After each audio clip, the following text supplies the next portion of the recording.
jury presence counted for. All right, thank you, Sergeant Ingram. Ladies and gentlemen, please be seated.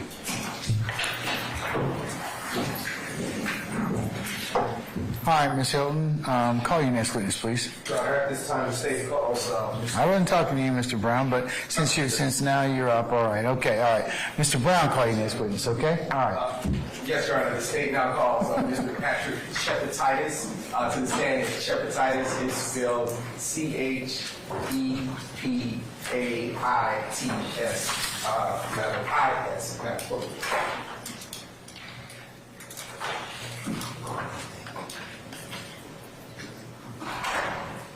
Mr. Shepatitis, good afternoon, sir. Sir, if you would please turn and face Sergeant Brown to be sworn as a witness, please. Raise your right hand. Do you swear or affirm that the testimony you're about to give will be the truth, whole truth, and nothing but the truth? I do. Have a seat. Just to the microphone. State your first and last name with the spelling of both of the courts. Patrick Chepaitis, Patrickchepaitis. Good afternoon, Mr. Shepatitis. Good afternoon. Are you employed? I am. And where are you currently employed? I'm employed with UL Research Institutes. And have you had other employment prior to your employment with that institute? I have. Can you describe for the jury what that employment consisted of? Yes. Prior to UL Research Institutes, I was employed by the Georgia Bureau of Investigation Crime Lab. Okay. And how long did you enjoy your employment with the Georgia Bureau of Investigation? It was about 7 years, give or take. A couple of different periods within that time. Is the Georgia Bureau of Investigation also known as the GBI for short? Yes. I'll be referring to it for that way from now on. Okay. All right. And what did you do while you were at the GBI? I was a forensic chemist. And when did you begin your employment at the GBI? In 2012. Okay. And about when did you conclude your employment with the GBI? So the first period I was employed by the GBI was from 2012 to 2016. At that point, I went to graduate school to pursue my master's, and after that, I returned to the GBI from beginning of 2019 to the end of 2021. Okay. And where did you go for? Can you describe any undergraduate experience you had? Yes, I have my Bachelor of Science in Biochemistry from Georgia Tech. And you did indicate to the jury that you had a master's. Where did you go to get that? Sure, my master's in chemistry from Georgia State University. When did you complete your undergraduate degree? My undergraduate was completed in 2012. And when did you complete your master's? In 2018. Okay. And while you were working at the GBI as a forensic chemist, were you required to go through any specialized training? Yes, I was. I completed their approximately 9-month-long training program. Okay. And at the time, during the time that you were working at the GBI, were you in any way required to hold any certifications to do the work that you did? We were not required to hold certification. However, I was certified as a fellow in drug analysis by the American Board of Criminalistics during my first period of employment there. Okay. And are there any other professional associations that you are a part of? Currently, I'm a member of the American Chemical Society. And can you describe for the jury what you enjoy being part of that professional association? Sure. The American Chemical Society, or ACS, is just a professional organization for chemists. It's an international organization that provides access to conferences, training, networking opportunities, and things like that. And how long have you enjoyed membership with that professional association? For the ACS, it's been about 3 or 4 years, I believe. And what is required to become a part of that association? That is just a simple sign-up membership. That's it. All right. And have you ever been admitted to testify as an expert in the area or field of forensic chemistry? I have. And about how many times would you say? I'd say about 15 plus times. Okay. And have you ever been qualified as an expert for Fulton County to testify? Within Fulton County, I believe once or twice, yes, but I'm not sure. Okay. And have you always testified in the area or field of forensic chemistry, given those testimony? I have. Okay. I'm going to transition here, Mr. Chepaitis. Can you describe for the jury what forensic chemistry is? Sure. Forensic chemistry is basically the analysis of a substance to determine the presence or absence of a chemical of interest, a controlled substance. And so it's basically chemistry within the scope of the law. Excuse me. And what kind of information can the results of the analysis performed by a forensic chemist give us? It can tell us whether or not the item of evidence contains or does not contain a controlled substance. And when you say controlled substance, can you identify for the jury what you mean? Controlled substance being anything that's written into the law that's either illegal or in some other way controlled by a pharmacy or by some other entity. Okay. And what kind of controlled substances did you test for during your time intervals at the GBI? Sure. I tested for any number of controlled substances. I don't know. Would you like me to name a few? Yes. Sure. Cocaine, heroin, methamphetamine, marijuana. Those are just a few. Did you have any other duties at the GBI other than testing for controlled substances? No, I did not. And have you, to be sure, have you personally had the opportunity to conduct testing analysis on controlled substances? Yes, I have. And would you be able to give the jury today a rough number about how many times you've performed such analysis? I'd say well over 5,000 cases I've worked. Okay. And what type of instruments did you utilize while at the GBI to conduct such analysis? So we used a number of different scientific instruments and techniques to conduct the analyses. Would you like me to give a few examples? Sure. So we usually use a balance if we have to weigh a substance. So that's a pretty simple test. After that, we kind of split our tests up into what are called preliminary and confirmatory tests. The preliminary tests include things like thin layer chromatography, or TLC. They also include ultraviolet spectroscopy, or UV. And then some of the confirmatory tests that we do are kind of those techniques that give us a specific identification of a substance. So things like gas chromatography, mass spectrometry, otherwise known as GCMS, as well as infrared spectroscopy, or IR, FTIR. Now, you just used some big words that are far greater than I'm able to understand. Can you, for the purposes of the jury, explain a little bit about what you're talking about when you use those words such as gas chromatology and infrared Spectroscopy. Spectroscopy. Sure. So the preliminary tests, like I mentioned, for TLC and UV. So UV, I can use that as an example. Ultraviolet spectroscopy. All that is basically shining a UV light on something, a solution, to kind of give me an idea of what may be in the sample. And those preliminary tests also they also serve to separate the components of a mixture. So a lot of times substances that are received for testing are mixtures. We have to be able to separate those mixtures into their individual components. And after we separate those, we also have to identify them, and that's kind of the second part, the confirmation testing that we do. Okay. And can you describe a little bit about that confirmation testing, that process or procedure that goes through?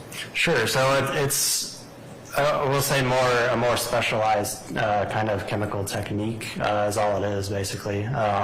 It's something that's able to kind of literally break apart the molecules that are in the sample and give us an idea of what they are. And after the molecules, to use your words, are broken apart, how are you then able to determine what they are? Sure. So most of the tests that we do, most of those confirmatory tests and some of the preliminary ones as well, give us a graph. That's all it is. It's just a piece of data that we look at, and we can compare it to a known reference standard, for instance, and that helps us in our identification. And when you say known reference sample, what do you have in mind? What do you mean? So if we're looking for a controlled substance such as cocaine or methamphetamine, we have a reference standard, so a pure sample of that substance that we can test at the exact same time and compare it to our results. Is it fair to say that the known reference sample is the type of thing you're looking for? Yeah, in a way, yes. Mm-hmm. What are the possible results types that can obtain after you completed a round of testing? What do you mean by that? What are the results that you can receive? The results we receive are either we found a controlled substance or we haven't found a controlled substance. And the type of testing that you have kind of been walking us through, is this the type of testing that is generally accepted within the scientific community? It is. Yeah. And do courts typically allow experts to testify about such subject matters for, say, a trial? Yes. Okay. And are there standards while you were at the GBI that controlled how the testing was performed within your particular division? Yeah, so the GBI is what's known as an accredited agency. So you think about professional certifications, accreditations at any kind of job, and the GBI is no exception. The GBI has that accreditation, and that accreditation allows the GBI to follow a specific process for their testing, and that testing is governed. That accreditation is governed by an international body that sets down these regulations. Okay. And those regulations that you're describing, that international body, did you follow them? Yes. Okay. And are there best practices associated with the type of testing that you did? Yeah, those best practices would fall under that accreditation. Yeah. And is forensic testing within the chemistry background something that an average person can do without any specialized training? No. Okay. Your Honor, at this time, the state moves to qualify Mr. Patrick Chapitis as an expert in the scientific field of forensic chemistry. Anybody wish to voir dire Mr. Chapitis? Anyone? All right. And the court will designate Mr. Chapitis as an expert in the area, or qualify him as an expert in the area of forensic chemistry. Okay. At this time, Mr. Chapitis, I want to ask you, did the laboratory, the GDI, receive any evidence pertinent to the reason for which you're here? Yes. And what evidence did the laboratory receive pertinent to this case? If I could see it, I would, or if I could see a copy of my report, I would tell you, sure. Just a brief moment. Your Honor, I should have asked, may I approach? Thank you, Your Honor.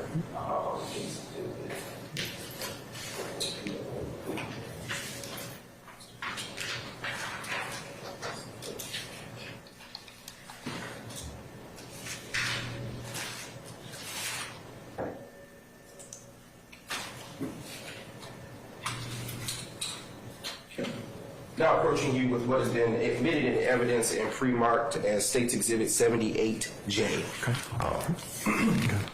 Mr. Chapitis, what have I had to do? So what I received to test in this case would be 1 bag of solid material. Okay. And from what you are looking at, can you identify when the laboratory received the evidence? When the laboratory received it, no, I can tell you exactly when I received When it. did you receive it? It would be February 17th, 2020. Okay. And after you received that particular piece of evidence that's already been admitted, can you tell the jury what you did with it? Yes. So first I verified all the information on the package, and the way we usually do that is by, when it's received to the laboratory, the evidence receiving technicians would take pictures of it and give it a unique GBI case number here, as you can see on this barcoded label on both sides. I would first compare the pictures, make sure that the barcoded sticker has the case number that matches what I'm seeing in front of me. And then I would open it up and then begin my analysis, and that would typically begin, and in this case it began with weighing the substance. And the material that I handed you, to be sure, is in fact what you tested when you were at the GBI? It is the sample I received and took a sample of to test, yes. What color is the material that you have in front of you?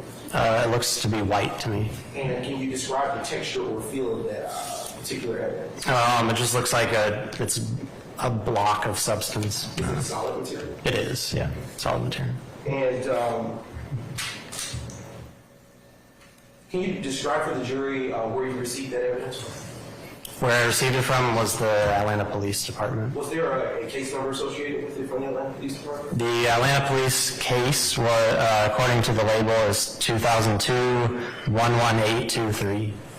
And for this particular piece of evidence that you performed an analysis of, can you describe what that analysis consisted of? Yes, so like I mentioned a little bit ago, was that first I weighed the substance, and all that is I took a net weight, which means I took the entire sample out of the packaging and weighed it on a balance.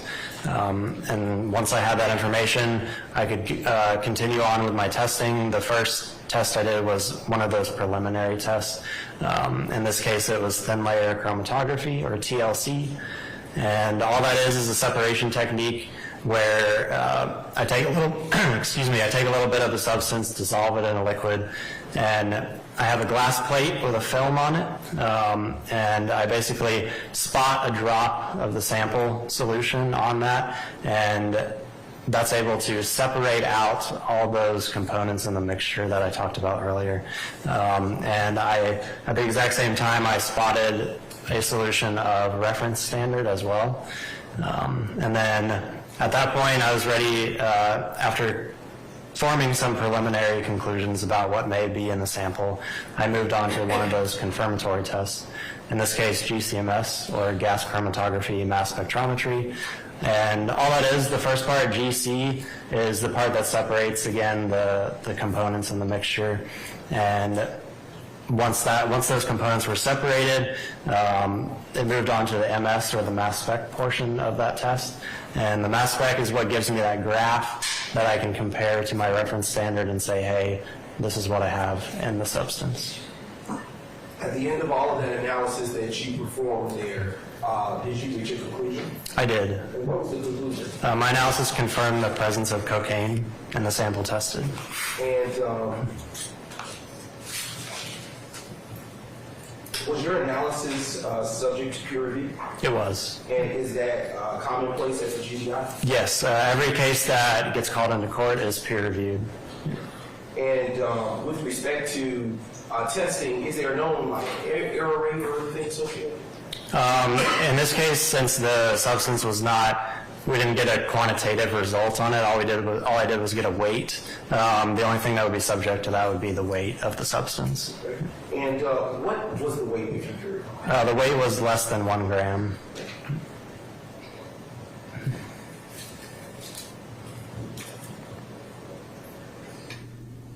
Okay, and with respect to the analysis that you performed on this particular test, on this particular solid material, did you follow the standards and protocols that you outlined for the jury earlier during our conversation? I did. Okay.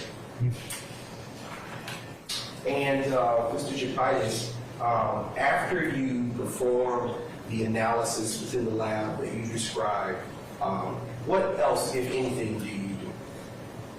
After I performed the analysis, I would generate a report to state my results. Okay. Now it's showing you what has been pre-marked as State's Exhibit 88J and has already been previously served with this defense counsel in discovery. Your Honor, may I approach the witness? You may, sir. Mr. Chapitis, what have I just handed you? My report for this case. And how do you know that that's your report? It has my GBI case number on it that matches what's on the evidence, and it also has my name and signature on it. And has that report that I've handed you been altered in any way, form, or fashion since the time that you authored it? No, it has not. And Your Honor, at this time, the state now moves to admit states 88J. Any objection? Yes, sir. Any objection to states 88J? Yes, sir. I'll object under the Confrontation Clause that was made for testimonial purposes, Your Honor, and if the court does admit it, I would object under the continuing witness rule. I'll deal with the issue second later. As to the first basis for your objection, I'm going to overrule that, and I'll admit it over your objection to states 88J. Okay. Mr. Chapitis, on that report that you have in front of you, is there a particular name by whom, was this testing requested by anyone? It was requested by the Atlanta Police Department. Okay. Does your report include a name from anyone from the Atlanta Police Department? Yes, it says S. Stansel. Okay. And is there a person associated with as a subject for whom that substance was known? Yes, Durante Beebe. And the substance that you tested, did you conclude on your report a drug, where it fell on the drug schedule? Yes, it fell under Schedule 2. And at this time, Your Honor, the state now passes this witness to the defense for any further cross. All right, cross. Anyone? None on behalf of this court. Anybody else? Okay, state have anything further? Not for this witness. All right, may we permanently or temporarily excuse? You may permanently, Your Honor. Excuse Mr. Chapitis. Mr. Chavitis. Sir, I'm going to go ahead and permanently excuse you as a witness. Thank you for your patience with us. Don't discuss your testimony with anybody except the attorneys in this case, okay? All right. All right, thank you, sir. Thanks, Lynn.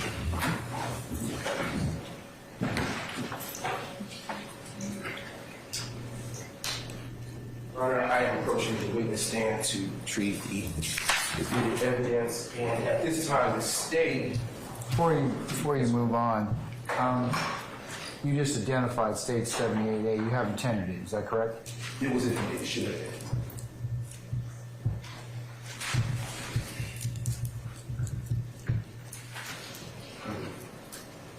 Who was it admitted by? Just a brief one, Your Honor.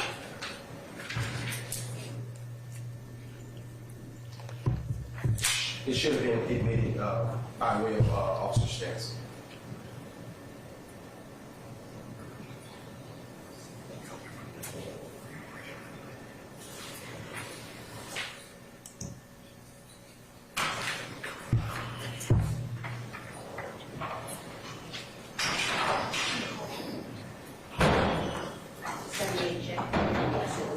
It was, It was 78J? yes, sir.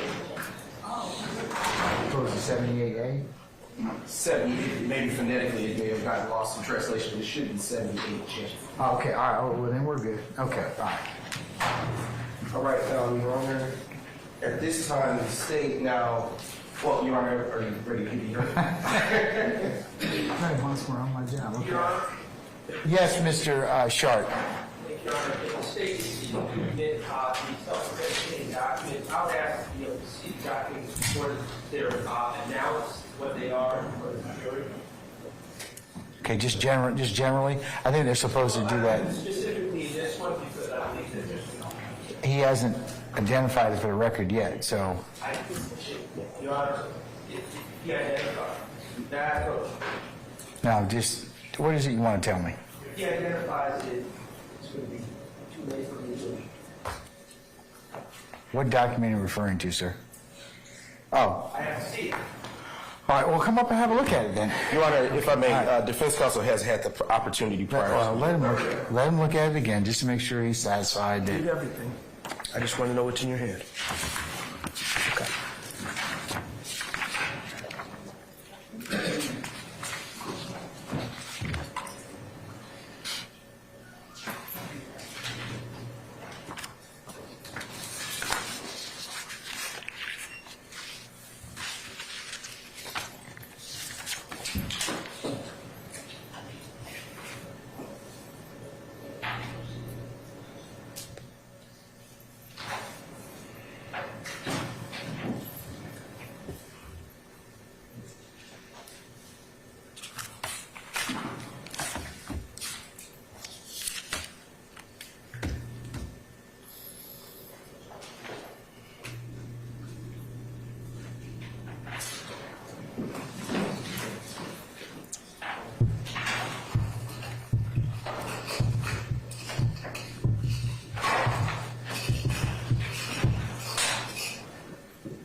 Thank you, sir. Thank you. We good? Mr. Sharp? Mr. Weinstein. I'll let, is he such a minute? No, I don't know what because you interrupted. He hadn't finished when I was talking and you interrupted him, so let me just kind of see what's on the table. Yes, sir. All right. Yes. Yes, sir. yes, Your Honor. Your Honor, at this time, pursuant to Rule 24.901 of the Georgia Code, the state now moves to admit Exhibit 83J into evidence, which is a certified conviction for Mr. Durante Beebe. And if the court should like to see it, I can provide that at this time. Your Honor.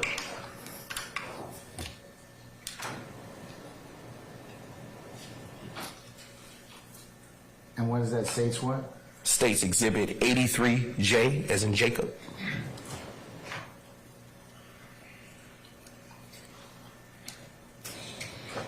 All right, sir. Yes, the continuing objection. Yes, it'll be. Case.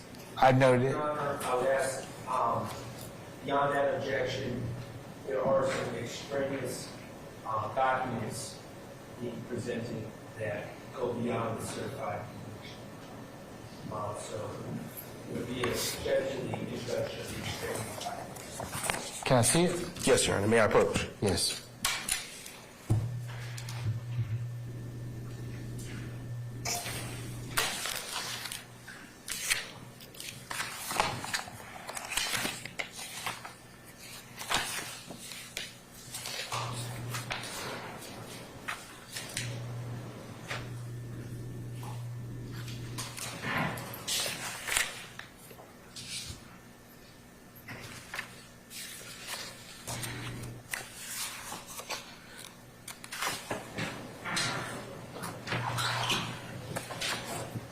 All right, Mr. Short and Mr. Brown, come on up.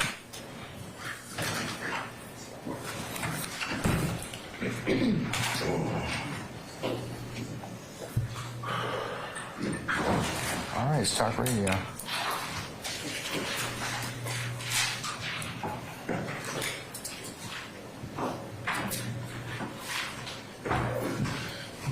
You don't need to press that button at all. Just talking to the microphone. Okay.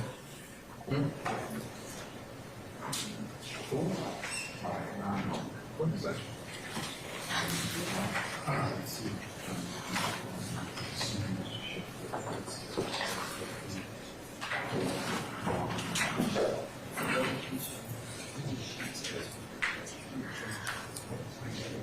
Thank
you.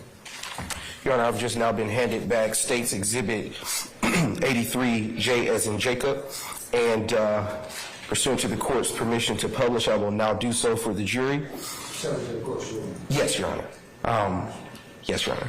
Yes, Your Honor. In front of me is a certified conviction for Mr. Durante Beebe in the case of State of Georgia versus Durante Xavier Beebe in the criminal action number of 20 SC 174500.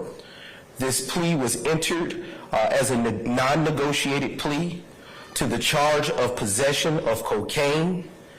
The disposition was guilty, and at this time, Your Honor, excuse me, this particular charge pertains to the incident occurring on January 21st, 2020. Nothing speaks for itself.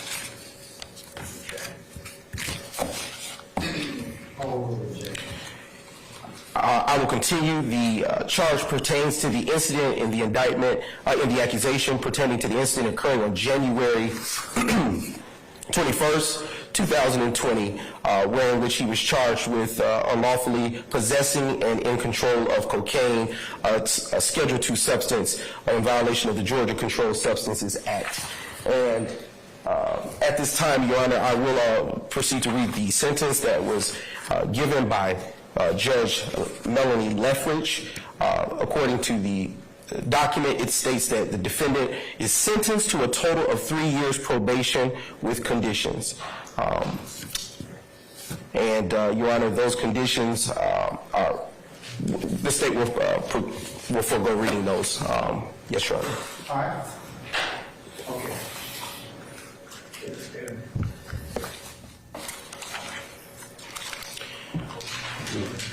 got a additional objection to this being admitted with reference to Mr. Nichols.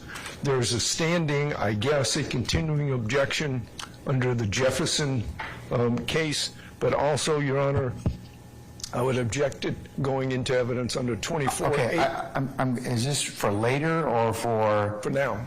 for now? For now. I am objecting to this going. Can you come up to the bench, please? Sure. All right.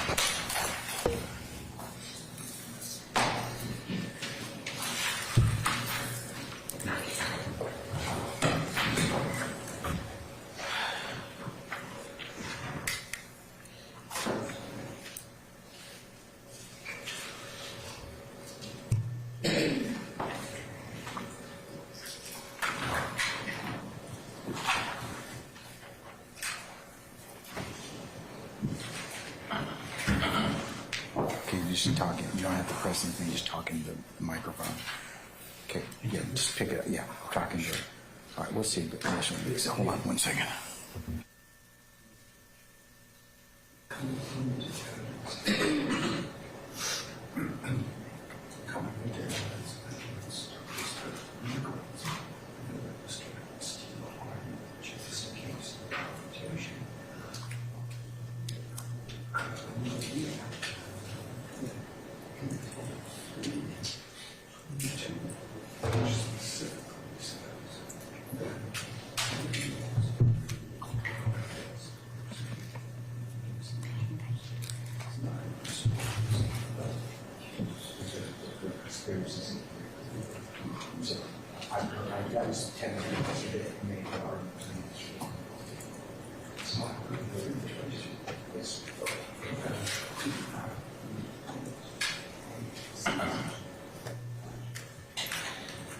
I don't hear. I don't hear.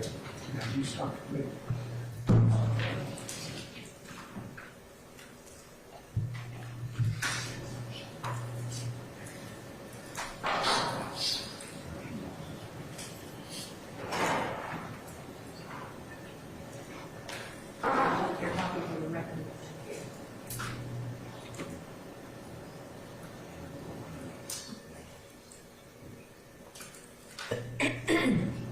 Did you say something that you want to reference? Or are you still talking?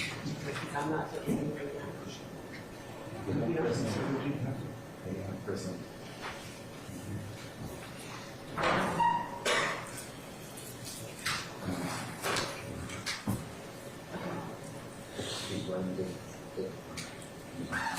Yes. Yes.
Can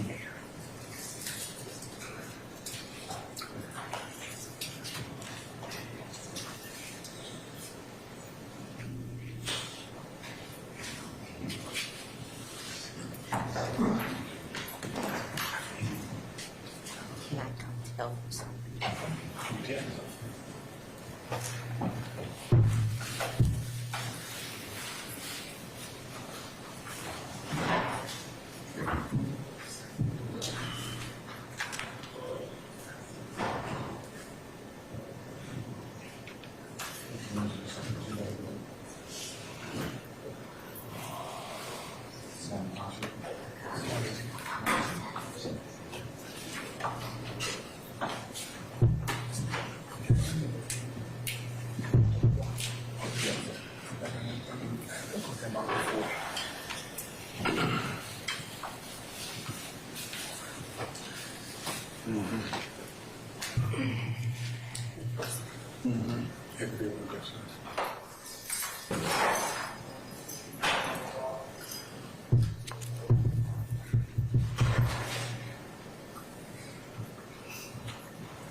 You need to speak up if you want to take this one.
All right, sir. Are you prepared to call your next witness?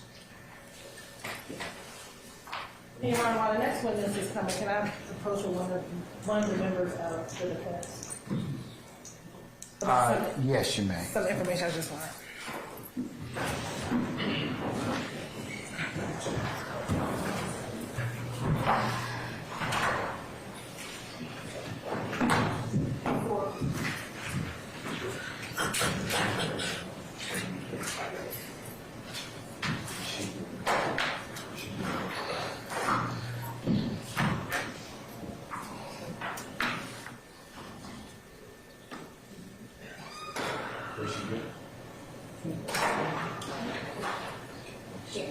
Yes.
Okay, before we call our next witness, members of the media, this particular witness, I'm going to ask that you not film just this witness, okay? Thank you. You can still do audio and any other things, but it was brought to my attention, given the work this person does, that we probably shouldn't video them at this time. Okay? All right. Okay, call your next witness. Your Honor, State Cause Officer Applewhite. All right, Officer Applewhite, summon him, please.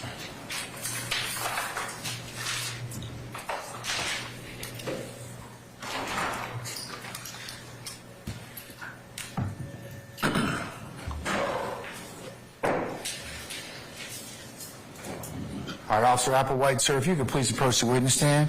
Once you get there, if you'd be so kind to turn and face Sergeant Ingram, be sworn as witness before you sit down. And you swear to affirm the testimony you give the truth, the whole truth, and nothing but the truth? I do.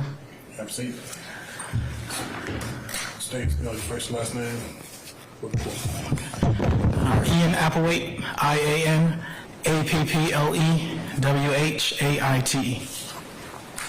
Good afternoon, sir. How you doing? Good, good. Sir, where are you presently employed? Atlanta Police Department. And in what year did you start with APD? I started in June of 2016. I got sworn in 2017, January. Okay. And what unit were you assigned to when you started with APD? Zone 4 Unit Watch. And how long were you in that unit? Approximately 2.5 years almost. And what was your responsibilities in the Zone 4? I was a beat officer. I was assigned to 403's beat. Just patrol, answer 911 calls. If I do have downtime, I do proactive work. Okay. And for your entire time with Zone 4, were you always assigned to Zone 4? No, well, I was also part of the Zone 4 fit team. Then I went to the gangs unit as a gang enforcement officer, then auto crimes enforcement officer, and now I'm in Zone 2. Okay. So what years or what months were you in the gang unit? I want to say it was April of 2021 to January 2022, something around there. Okay. And you also mentioned the auto crimes unit. Yes. What years were you in the auto crimes unit? Started in February of 2022 until, I'm confusing myself right now. Take your time. February of this year, sorry, till September. Till September of this year? Yes. Okay. And September of this year, what unit are you assigned to? Zone 2. And what are your responsibilities in Zone 2? Answer 911 calls, during my downtime, I do proactive work. On or about May 9th, 2020, what unit were you assigned to? Zone 415.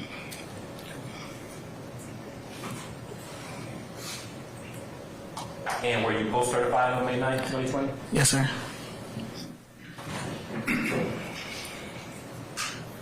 Now, what is proactive work?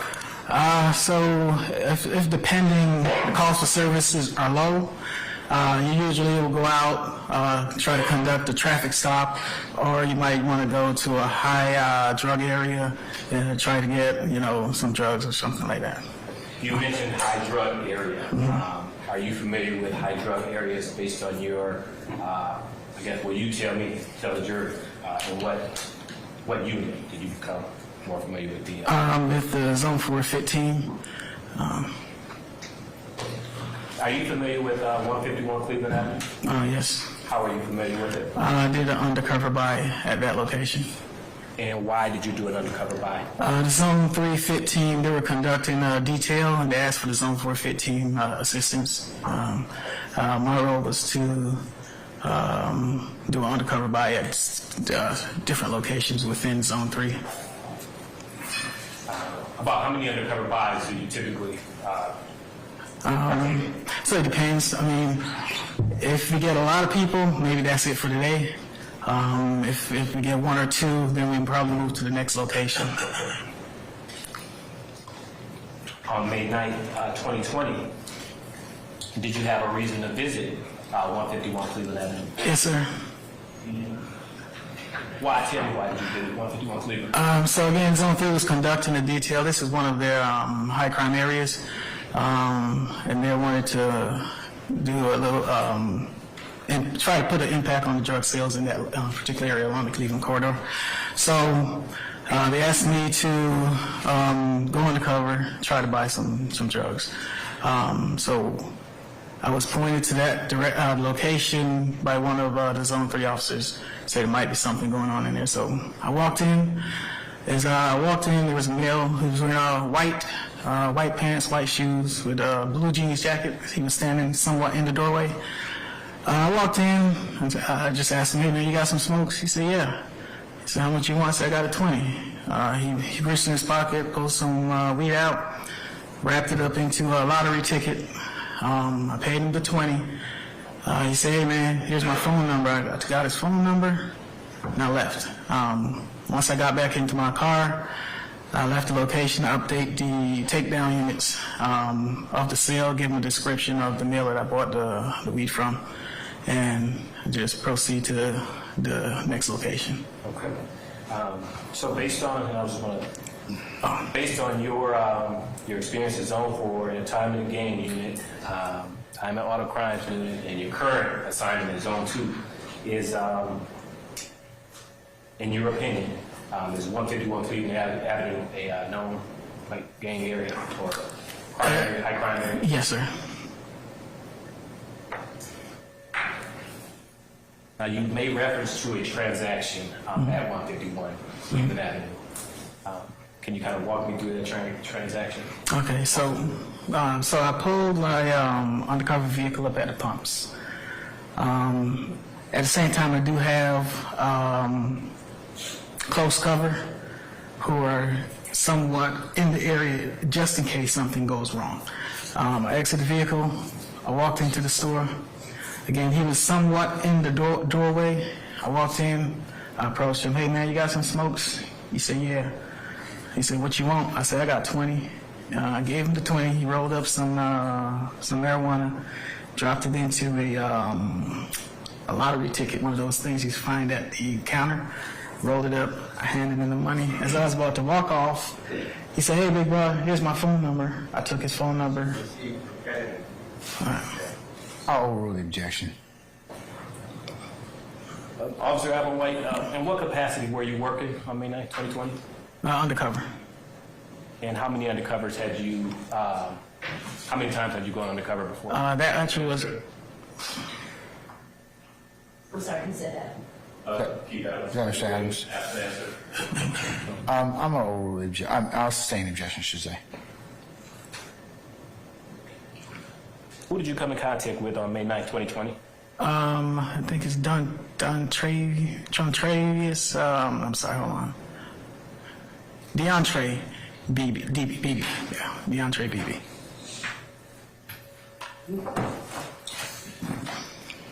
And what was the location of the sale?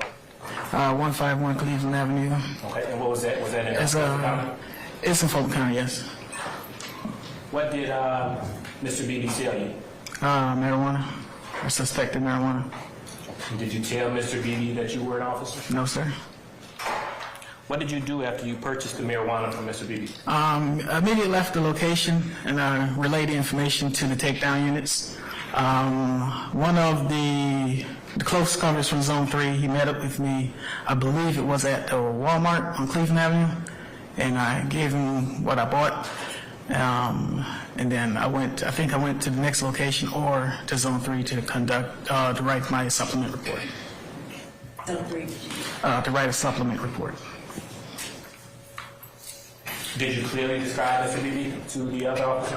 Yes, sir. And what was that description? Black male, white pants, white shoes, blue jeans jacket. Did other officers respond to the scene? Yes, the Zone 3 fit and Zone 4 fit team. About how many details have you participated in with Zone 3? I'll overrule the objection, Mr. Steele. A lot. About over 4. Okay, and what do those details consist of? High crime area. Sometimes we do details for stolen vehicles, warrants, or drug area.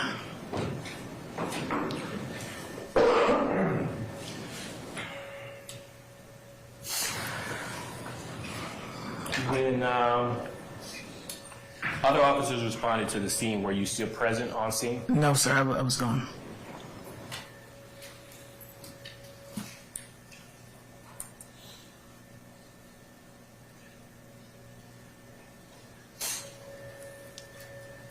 And did that basically complete your investigation with this matter? Yes, sir. That's the witness, Your Honor. Cross. Mr. Sharp. Oh, Mr. Adams.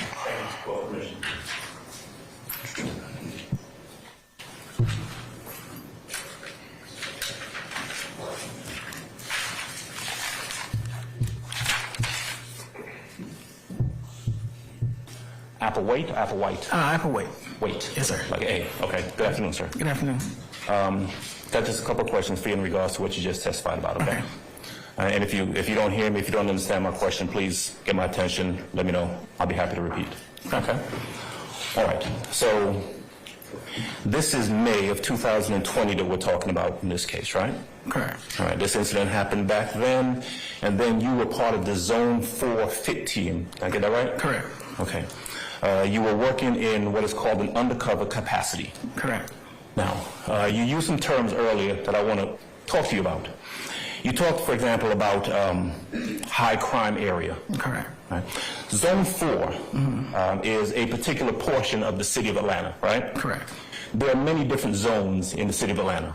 Correct. There are very many high crime areas in the city of Atlanta. Correct. Zone 4 ain't the only high crime area in Atlanta, right? Correct.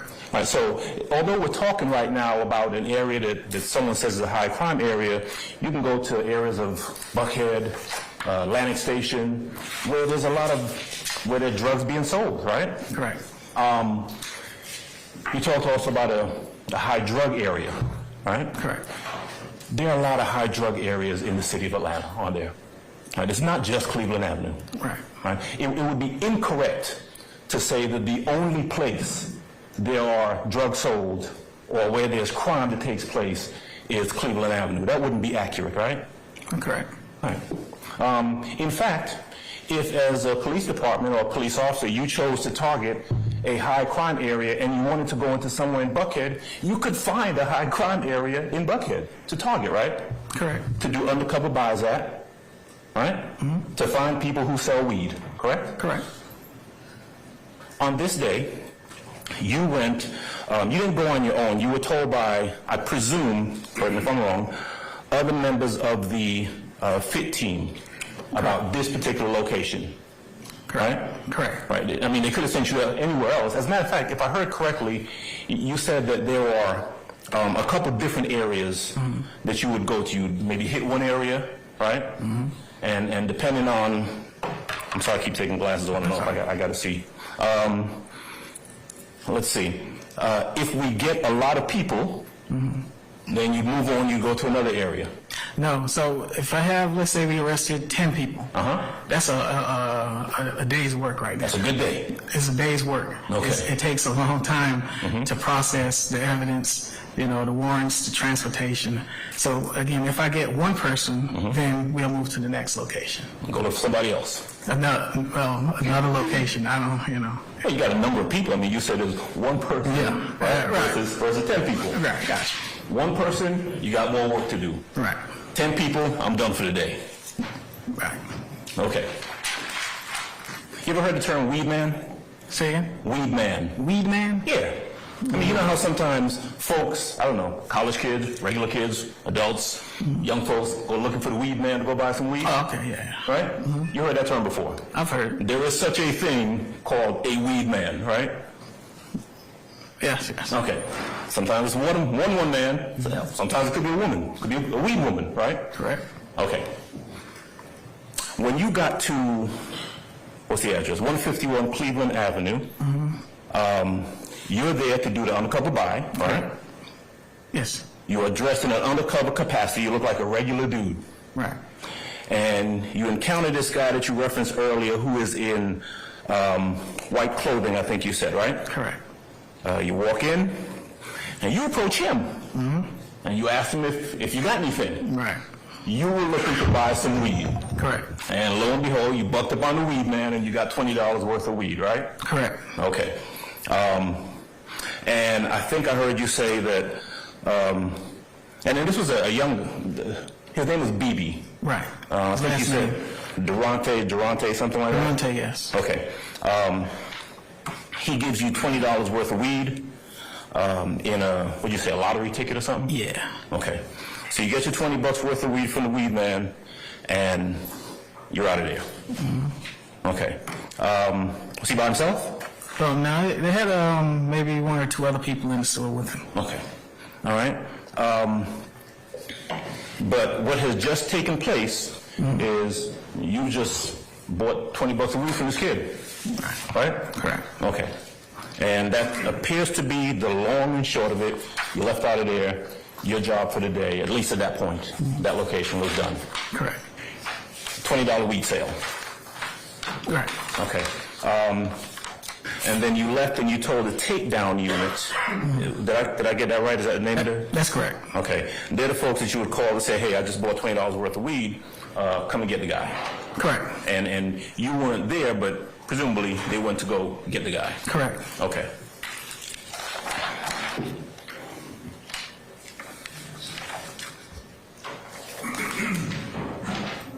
There wasn't anything else going on at the location when you pulled up, right? No. No, nothing else, just some kid who you asked for and got $20 of weed from. All right. Thanks, sir. You're welcome. That's all. Any further cross? All right. Mr. Sharp? Yes, Your Honor.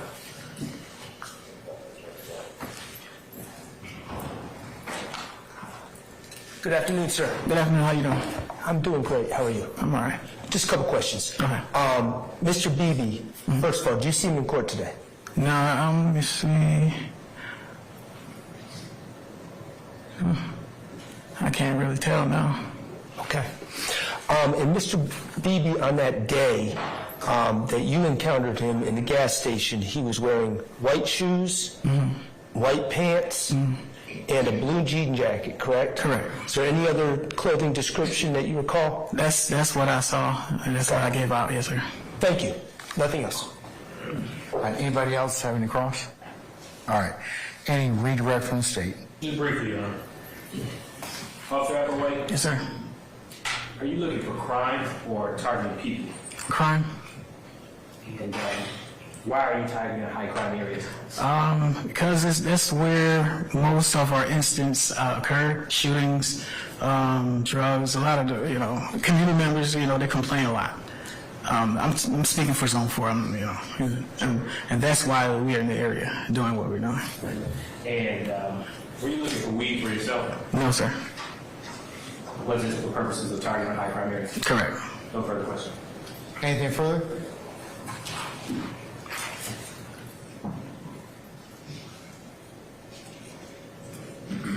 You weren't targeting on this day shootouts or killings or anything like that. You were targeting a weed sale, right? Again, the detail was a Zone 3 detail. All I know was to do is to go buy some drugs, not necessarily weed, maybe crack, some pills, depend. But at that particular time, that's what I was going for. Your assignment, your focus at that time, at that location on Cleveland Avenue, was to go buy some weed. Some drugs, yes, sir. All right, thank you. Anything further? Nothing further, Your Honor. All right, at this point in time, may Officer Applewhite be permanently or temporarily excused as a witness? Permanently, Your Honor. All right, Officer Applewhite, thank you for your patience with us. I'm going to permanently excuse you as a witness. But don't discuss your testimony with anybody except the attorneys in this case, okay? Yes, sir. Thank you. Thank you, sir.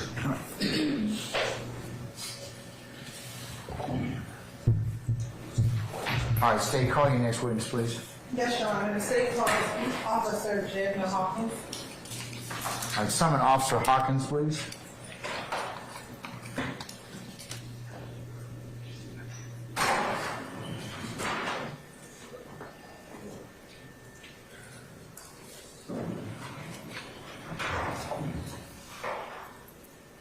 Are we good with this witness not being, we okay?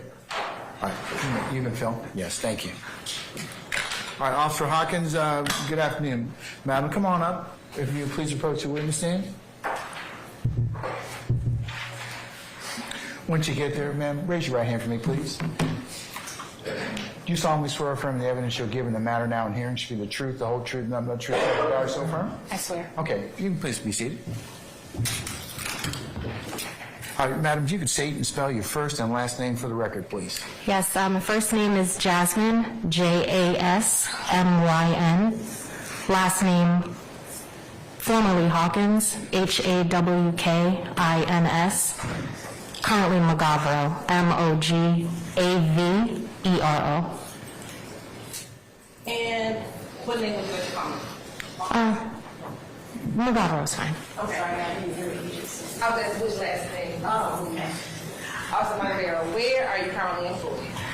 City of Atlanta Police Department. And how long have you been with the City of Atlanta Police Department? Since August of 2017. And what is your current assignment? The larceny from auto unit. And how long have you been with that larceny unit? From February of 2023. If you can tell the jury briefly about your history with the Atlanta Police Department, with your assignment after the academy. Okay. So I've been sworn since March of 2018.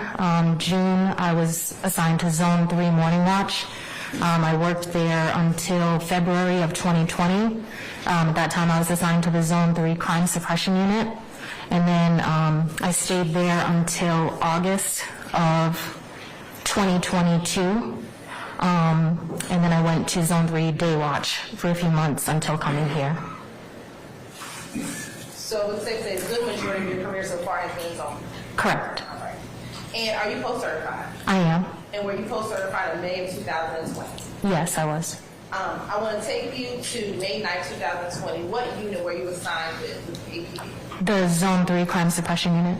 And what were your job duties and responsibilities working with the Zone 3 Crime Suppression Unit? It's a proactive patrol unit, so conducting traffic stops, stops on suspicious persons in the community, or whatever other directive we had for that day. Usually proactive policing. And you also said you served as a patrol officer within that community. Correct. As a patrol officer and also work with the crime suppression unit, were you familiar with 151 Cleveland Avenue? Correct, yes. How are you familiar with 151 Cleveland Avenue? I've answered a number of 911 calls there. I've completed traffic stops where people have pulled into that gas station, directed patrols, going inside speaking with the clerks at the gas station as well. Why are there directed patrols at that location? 151 Cleveland Avenue, it's part of it's high crime at that location and in that general area. And when we say high crime, what are we referencing? Shootings, drugs. I'm going to show you what's already been admitted as State's Exhibit 78J. It should show the screen.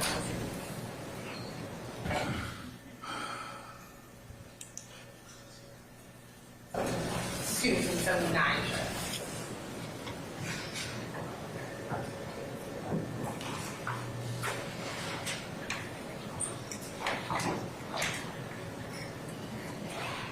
And looking at 79J, where is 79J? This is from the front of this gas station, 151 Cleveland Avenue Southwest.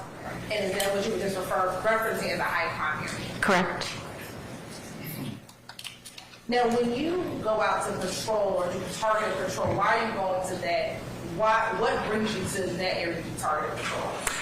Just due to the nature of crimes that happen at that gas station, at that intersection, Cleveland Avenue, Old Hapeville, supervisors and probably coming from the top down, they want to make sure those areas stay safe, so they ask us to spend some extra time there. And in your experience, are you getting any calls from community members about that location at 151 Yes. Cleveland Avenue? Yes, absolutely. So in your experience, the community is concerned about what happens at there? I sustain this to form. In your experience, is the community concerned about what happens at that location? Yes. Same objection, Judge. I'll sustain this to form. You can rephrase it. Have you ever seen concerns about that location from the community? Yes. I hear Mr. Harvey mumbling in the background. If there's an objection, please state it. That objection will be hearsay. Okay, overruled, and your objection, Mr. Matthews, is overruled as well. All right. I want to direct your attention to May 9th, 2020. Did you have the occasion to respond to 151 Cleveland Avenue? Yes. Why did you respond to that location? We were in the location, there was an undercover officer at that location looking for drug activity at that gas station. And do you recall what time of day did you respond to that location? So that would have been about 9:46 at night. I see you opened up an envelope. Is that your police report? It is. Okay. We're looking at a copy of your police report. Have a refresh your memory as to what time you responded. I'm going to show you what it gives you.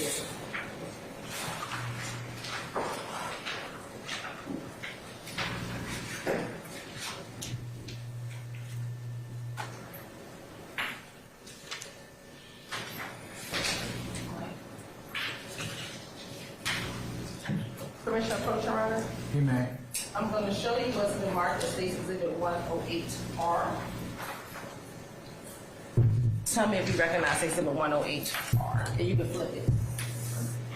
I do, yes. Okay, and how do you recognize the 108R? This is the narrative portion of my incident report. Okay, and we're looking at State's Exhibit 108R, help refresh your memory of what time you arrived at that location. Yes. Okay, you can go ahead and just read it to yourself, and once your memories refresh, you can look at it. Okay. I'm all set. Okay, what time did you go there? At 9:46 p.m. All right. And what happened once you arrived at that location? We received word from the undercover officer at the location that he was just sold 1 gram of marijuana inside the gas station. And then at that time, he gave the description of a black male wearing jean jacket, white pants, white shoes, who sold him that marijuana. Once you had that description, what did you all do? All of the units that were there that day pulled into the gas station. There were numerous other people at the gas station as well, but that was the main focus at first. And then when I approached, I got out of the vehicle. Other units had already got out of their vehicles, and were in the process of detaining that male. Okay, so let's slow down. You said there were a number of different locations going on in it. What do you mean? So I can't give the exact number of officers that were there that day, but there were other vehicles that were associated with the vehicle that Mr. Beebe was in, and that they were seen interacting with him as well prior to our arrival. Those other people were seen interacting with Mr. Beebe? Correct. All right. And what kind of car was Mr. Beebe? He was in a white 2020 Honda Accord.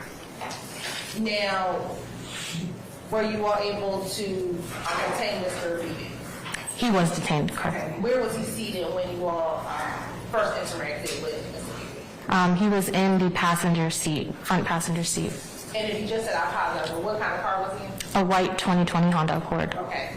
And once Mr. Beebe was detained, what happens next? He was detained, and then at that point I started my search of the vehicle. Okay. And what, if anything, was found when you did your search? So there was 13 grams of marijuana in a clear baggie that was found inside the vehicle, the passenger seat, as well as a marked $20 bill that the undercover officer initially had, and that was used during that sale of that 1 gram of marijuana. Okay. Was there anything else recovered? From inside the vehicle, yes. There was a small backpack, a multicolored backpack. It was on the center console, front center console, and there was additional marijuana found inside that backpack. Okay. And who did that backpack belong to? That was Miss Chastity Williams. Okay. Once you found the marijuana inside the car, did you arrest Mr. Beebe? I didn't place him under arrest. He already was detained, but at that point, the marijuana on the seat was determined to be his. Okay. And was there anything else recovered from Mr. Beebe? There was also a firearm recovered from him. And was it recovered from his person? Yes.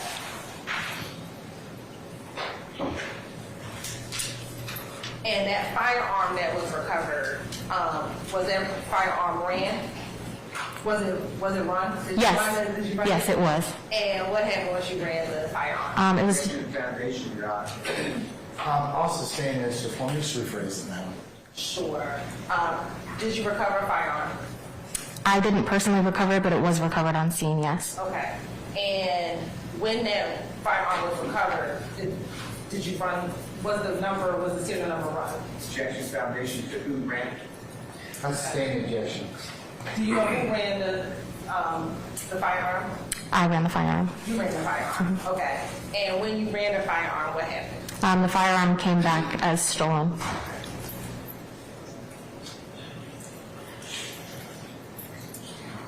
And did you ultimately collect that firearm?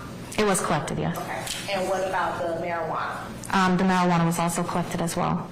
Did you collect the marijuana that was sold to the undercover officer? Yes. All right. And was that placed inside of him? Yes. Now, on that day, were there any other arrests made? Yes. And were you directly involved in the apprehension of any of those others? No. Who were arrested?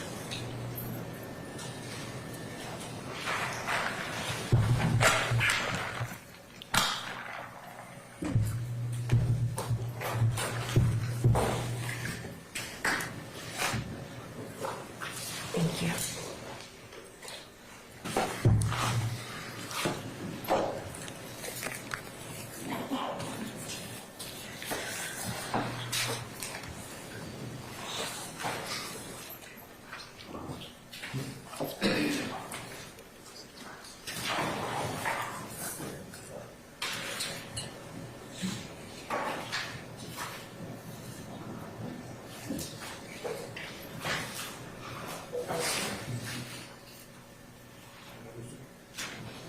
Permission to approach, Your Honor? Yes, you may. I'm going to first show you what's been marked as State's Exhibit 90K, 89K, and 90K. Tell me if you first recognize State's Exhibit 89 and 90K. Yes, 89K I recognize. Okay, how do you first recognize 89K? This is the 1 gram of marijuana that was sold to the undercover officer. All right, and what about 90K? This is the remaining marijuana that was recovered from inside the vehicle. Okay, and was that recovered again? Where was that recovered again from inside the vehicle? On the passenger seat. And where was Mr. Beaton sitting again? He was in the passenger seat. All right, and does that appear to be, based upon looking at the bag, what you collected back in May of 2020? Correct. You're right, this time say like the tender states exhibit 89K and 90K into evidence. Any objection to 89 or 90K?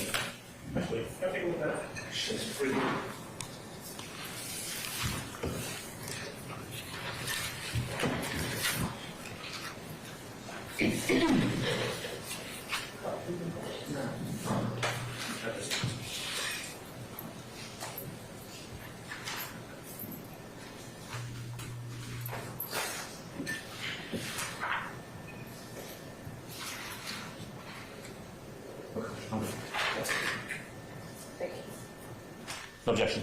All right. 89 and 90K are admitted, may be published as you see fit. Mr. Adams, do you want to look at the firearm? Sure.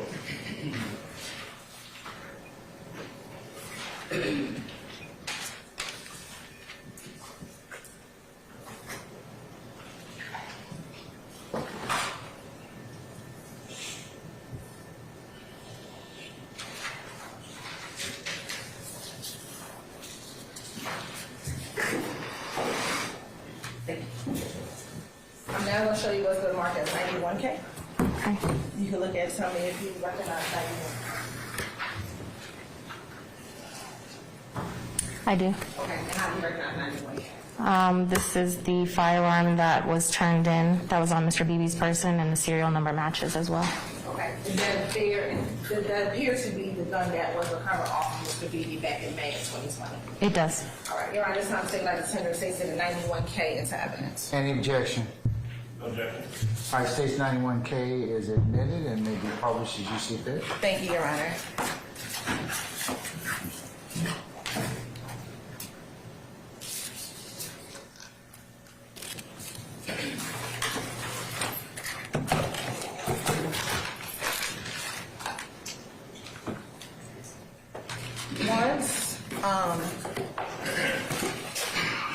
Once you collected the evidence and turned it into property, did that conclude your involvement in this case? It did. All right, I have no further questions. Cross. Go ahead, Mr. Adams, whenever you're ready.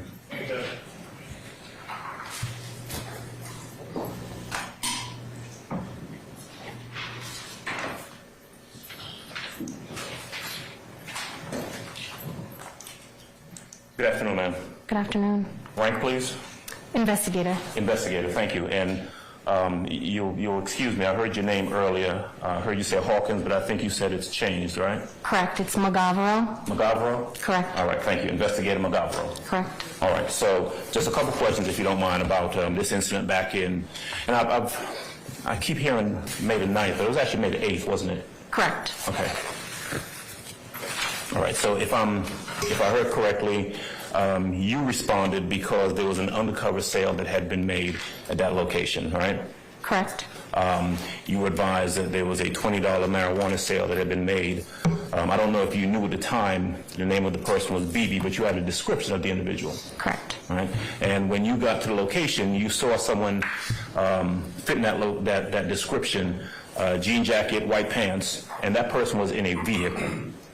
When I saw him, he was no longer inside the vehicle. Okay. So the first time that you get to the location, he's already been detained or taken into custody or whatever by other police officers. Correct. They were actively detaining him. Okay. And they found, let me see, the item that you were just asked to identify a little while ago that I think is over here now.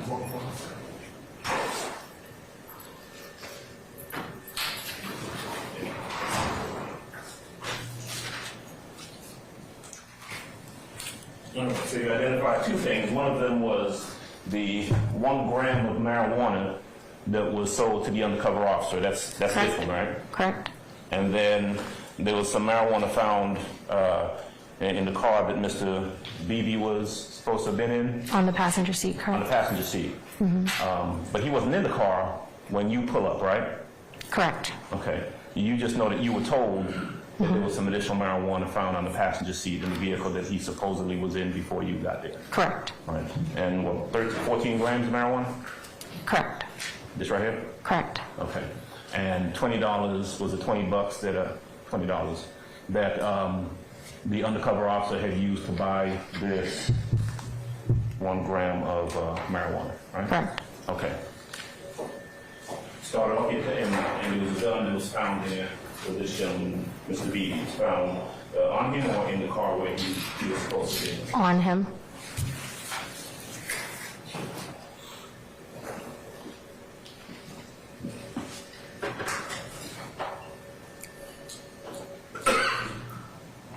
Okay.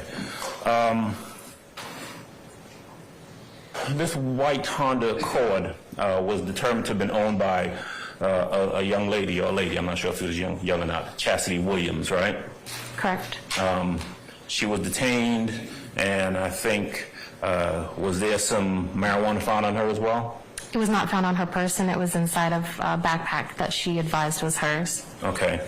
And there were some other people there at the location that the police had detained and searched and I guess found some marijuana on also? Correct. Okay, so it sounds like everybody there, whoever happened to be there at the gas station at the time, was either stopped or if they were coming into the gas station was stopped and detained and searched, right? Yes. Okay. All right. Well, sorry, not everybody. There were people that were not detained there as well. At least 6 folks, right? Yes. Okay. Ranging in things from a couple grams of marijuana. That's the kind of, I mean, essentially that's what happened, you guys. Whoever there was detained, if they had some marijuana on them, well, they're either going to jail or they're getting cited or they're getting arrested or something like that, right? Yes. Okay.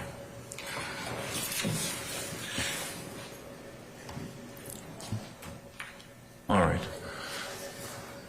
That was the extent of your involvement in this case. Yes. Were you part of the FIT unit or the FIT team at that Correct. point? Okay. Everyone who was there, all of the law enforcement officers who were there were FIT team officers, right? No. No? They have just other regular beat officers who were called to the scene to assist? There were canine officers there as well who are not part of the FIT team. Got you. Because, of course, if you got some marijuana, or if you think that you're going to find some marijuana, you want to have the canine around to go ahead and kind of sniff around and find whatever's there. Is that about accurate? Correct. Okay. This was a marijuana buy operation. This wasn't some sort of gang operation, was it? Correct. So, Okay. Thank you, McGavero. correct. Thank you. Thank you.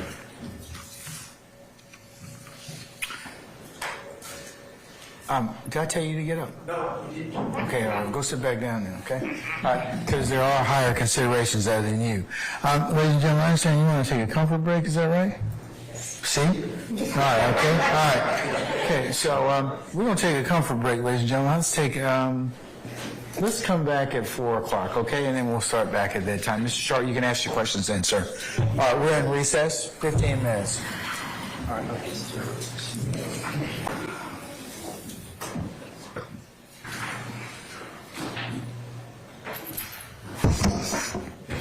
Before we summon our jurors, can I get a member from the defense and a member from the state to come on up?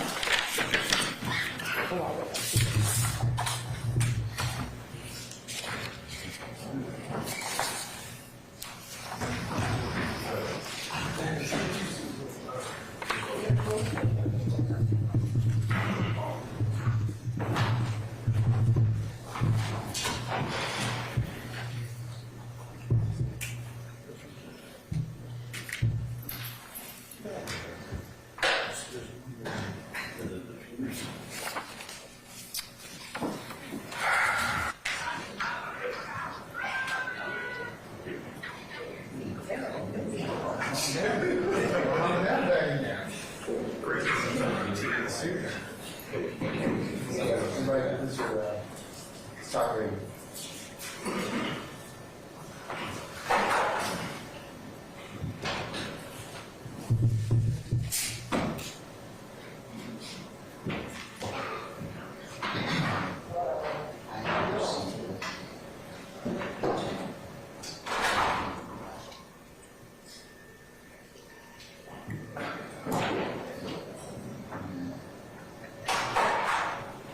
You just said something like that.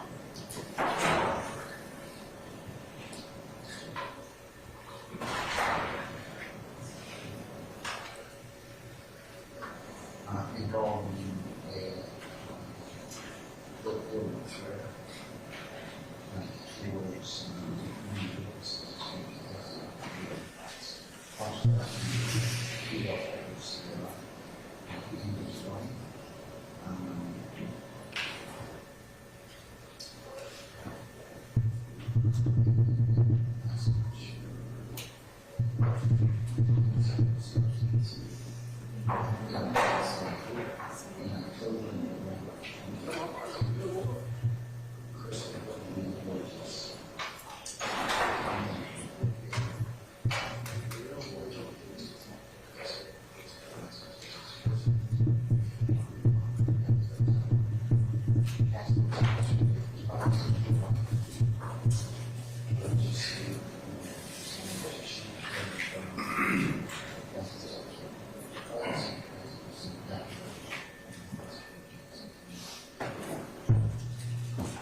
Members of the media, before we call in our Officer Fikes at some point, is he going to be the next witness?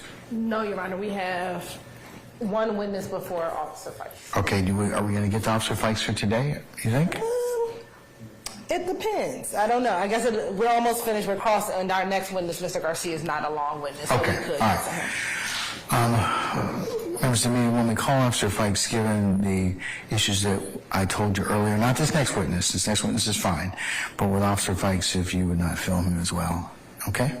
And I believe that the state is going to organize a meeting for all the councils for the respective media outlets to discuss with you next steps. So that's in the works and that's coming. But for the next witness, okay, Officer Fikes, please don't videotape him, okay?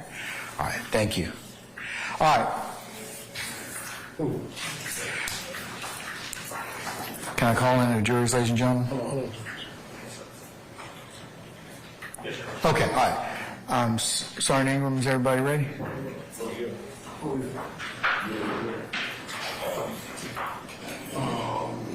Problem with this guy here again.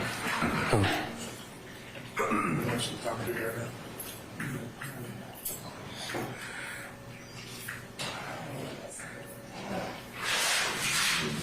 Do we need to have a conversation with the bench? Lieutenant Walker, do we need to have a conversation with the gentleman at the bench here? Yes, yeah. Okay, councilors, can you all be seated for me just a second? And I'll have a representative from the defense, please, come up. State, would you please come up?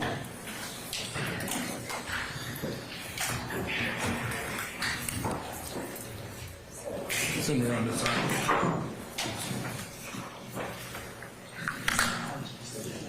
Okay, it's talk radio.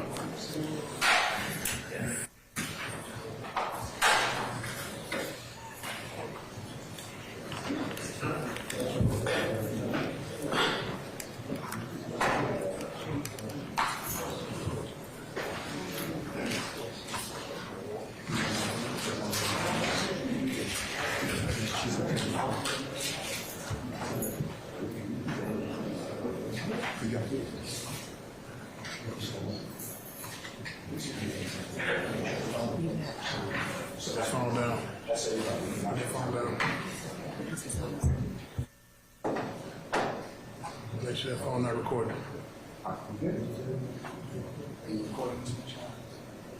No, just want to make sure.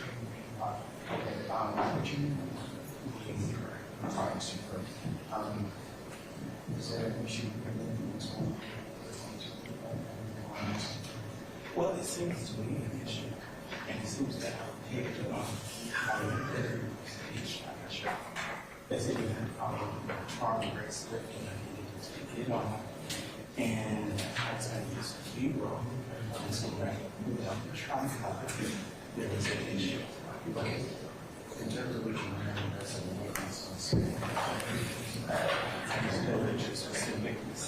That was the one that was jiggling yesterday, Judge.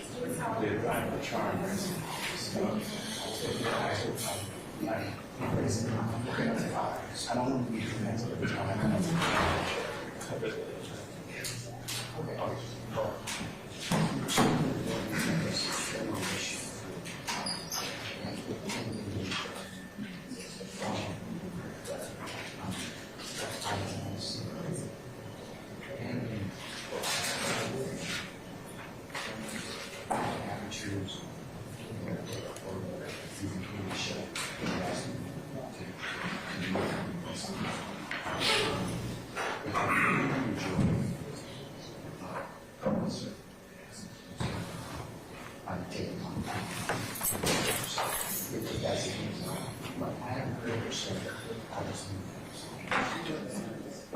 in terms of Rule 22,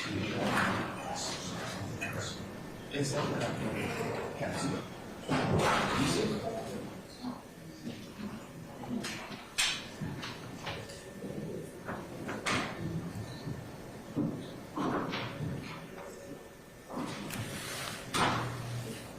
computer and someone's camera and other unrelated devices.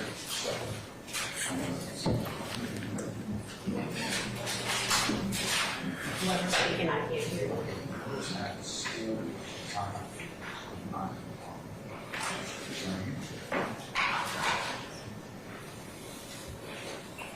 So, you can taste it.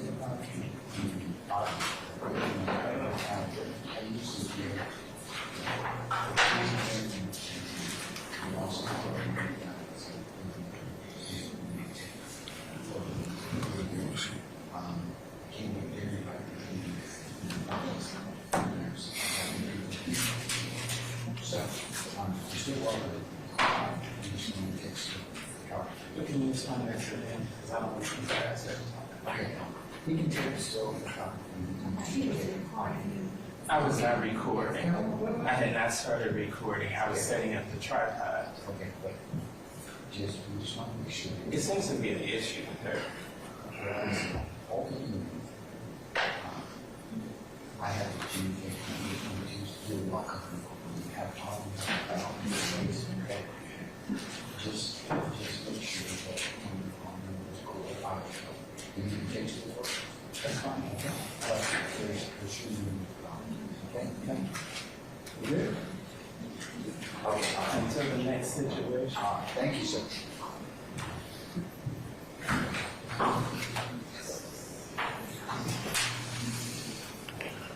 You good?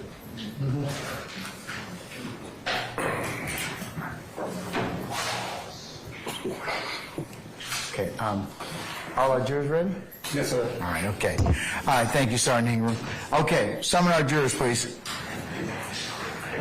All rise for the jury. All right.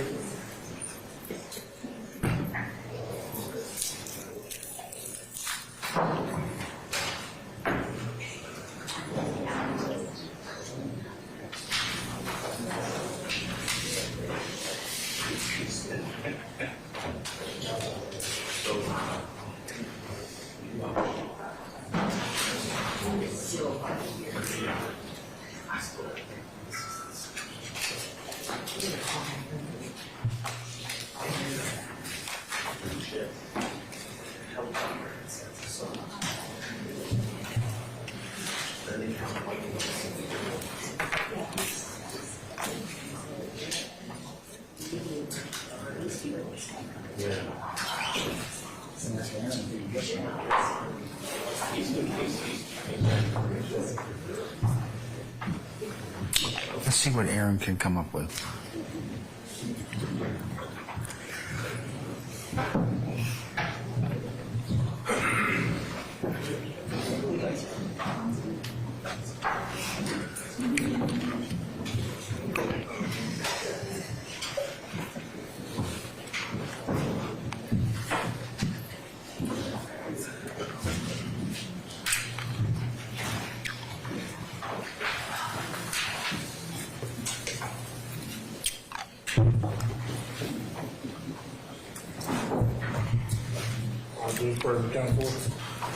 All right. Thank you, Sergeant Ingram. Ladies and gentlemen, please be seated.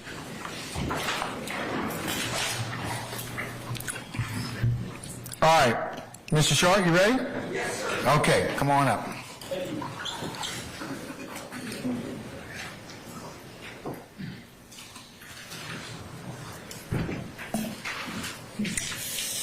May it please the court. Good afternoon. Good afternoon. It's Investigator Magraville? Magavaro. Okay. All right, thank you. Couple questions.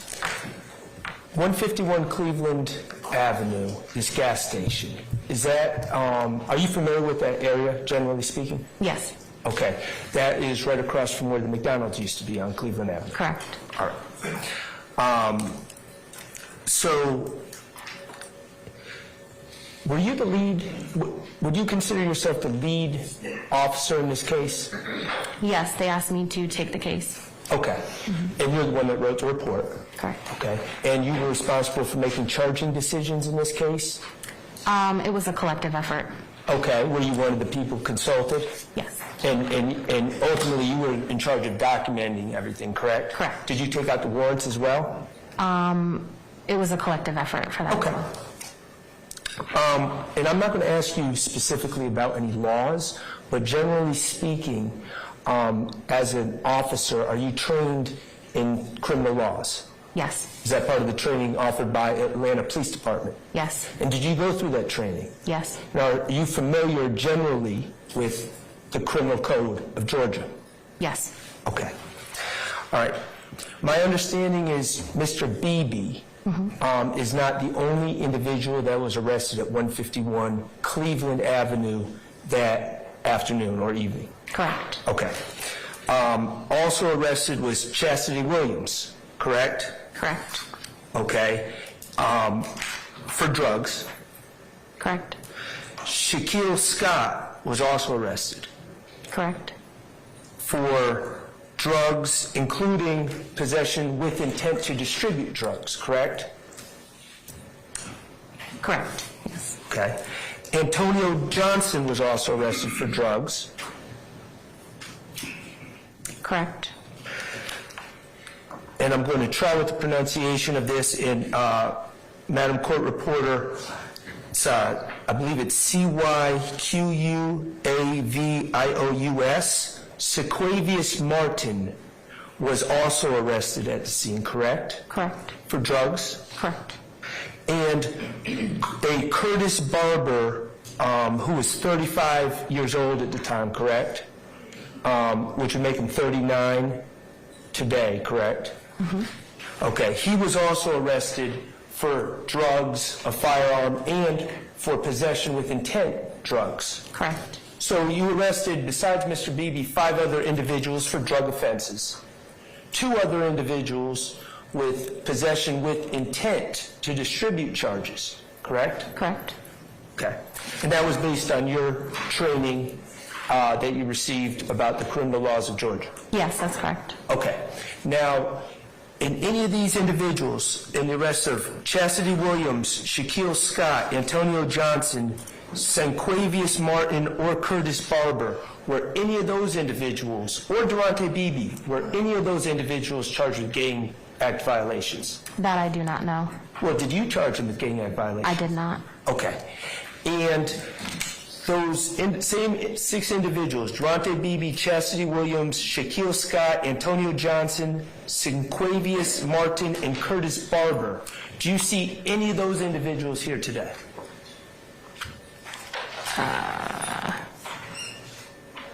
Can't see everybody, but no. I have nothing further. Thank you. Any further examination? Yes, Your Honor. Yes, Mr. Matthews Jr., go ahead, sir. Hello, how are you? So back in May 18, 2020, at the 151 Cleveland, there were a number of officers who arrived to the scene, correct? Correct. And you did conjure a report in connection to your involvement in that case, correct? Correct.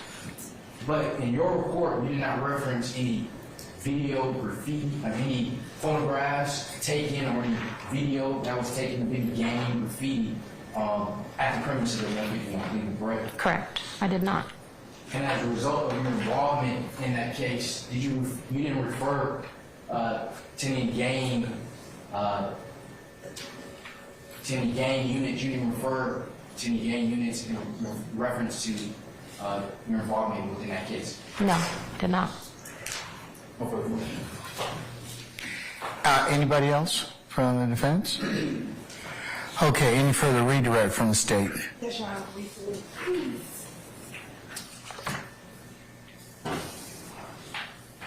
As a Zone 3 officer with the crime suppression unit, are you responsible for taking out gang warrants? No, I am not. Who's responsible for taking out any gang warrants? Anybody who's on the gang unit. I believe both Mr. Adams and Mr. Sharp asked you about some of the other individuals found and some of the other items that were found at this scene during this evening. So we talked about Ms. Chastity Williams. She's the person who had was she the person in the car and had the book bag with marijuana? Correct. Sustained. Ms. Shaquille Scott, what drugs were found with Ms. Scott?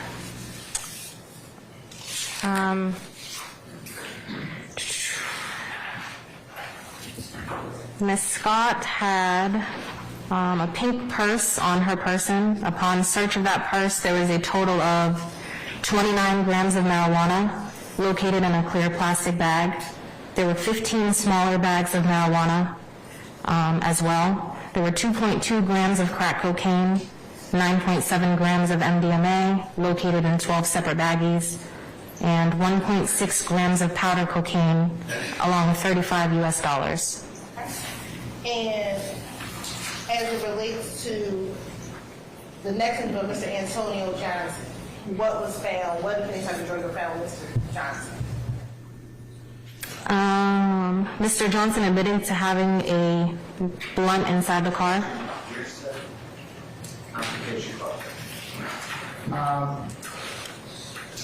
Hold on one second.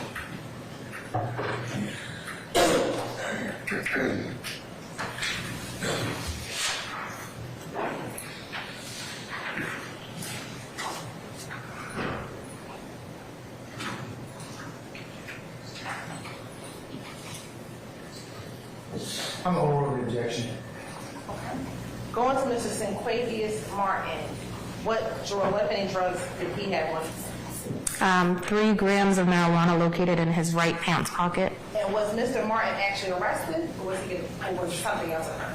He was given a copy of charges. Okay. And let me go back as to Miss Chastity Williams. Was she arrested, or was she given something else? She was given a copy of charges. Okay, so not arrested. Correct. And Mr. Curtis Barber, what drugs did you find with Mr. Curtis Barber?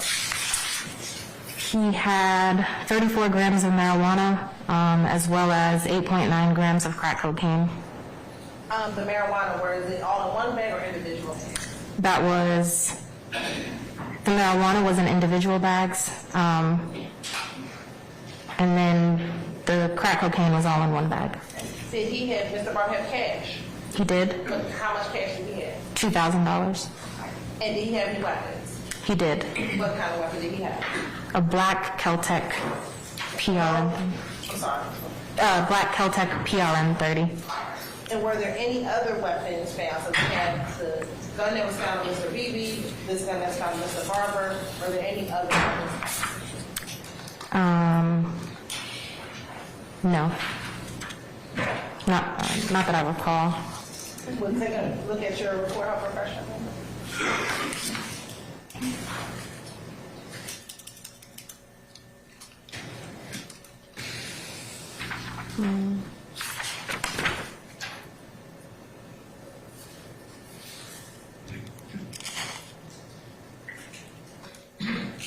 No, those are the 2 firearms. Okay. And all those were found at 151 Cleveland Avenue? Correct. And again, was that what you was told or was called a high crime area? Correct.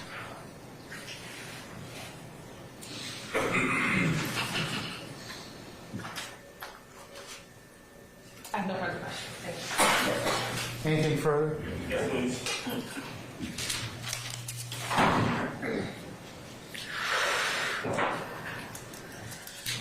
So it sounds like there were a host of people at that location who were either possessing drugs, right? Correct. Or possessing with the intent to distribute drugs, right? Or maybe even selling drugs, right? Correct. A lot of people. A lot of different people, right? Correct. Okay. You were asked a while ago whether or not you took out any, or you had the responsibility for taking out quote-unquote gang warrants. You heard that question, right? Yes. And you said no, that's not your responsibility. Correct. But someone else, if advised by you, and if you thought it was warranted, would have the ability to do so, right? Not only if advised by me. Okay? If advised by anyone, any law enforcement personnel who had any indication that there was some gang stuff or activity going on at the location that night, right? Yes. Okay, so this is May the 8th of 2020, right? Correct. Am I correct that in 2020, 2021, whatever, no one took out any gang warrants in regards to what happened at that location on May the 8th of 2020. No one took out any gang warrants, right? I can't answer that question. Did you? I did not, no. You advise anybody to? No, I would not. Are you aware of anybody taking out any gang warrants based on what happened at that location on that day that we're talking about? No, I'm not aware of any. All right.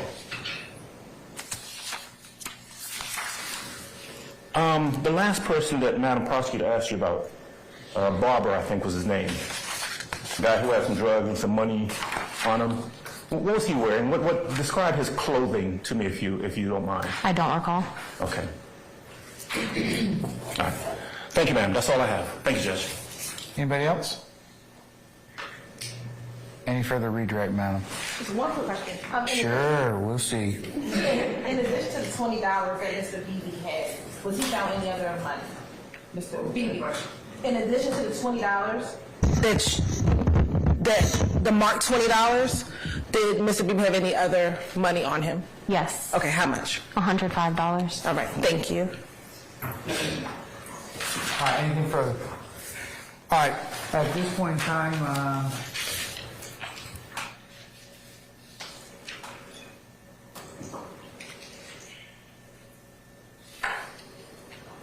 Officer Maguire be permanently or temporarily excuse the witness. permanently, Your Honor. All right, madam, I'm going to permanently excuse you as a witness. Thank you for your patience with us this afternoon. Please don't discuss your testimony to anybody except the attorneys in this case, okay? Okay, thank you. All right, thank you, madam.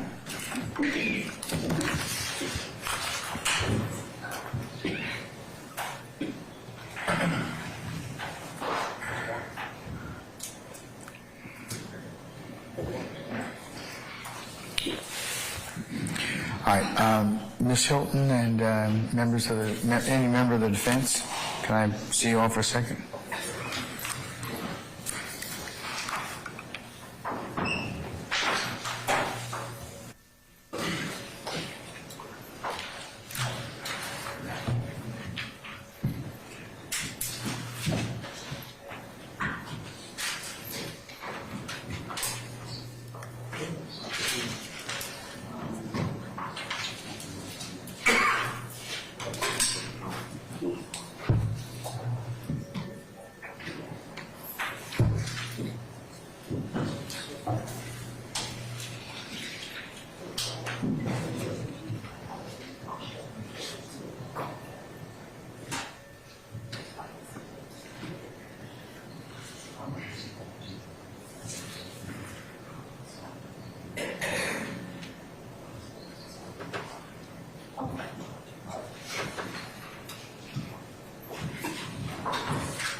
All right, ladies and gentlemen, I have it on pretty good authority that the next witness is short.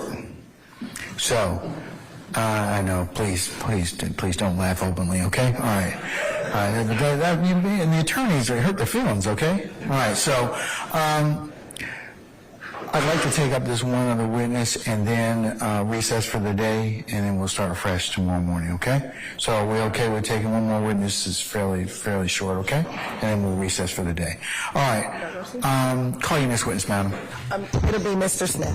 Your Honor, state All right, Mr. Smith, go ahead, sir. State clause, Edwin Garcia. All right, summon Edwin Garcia, please.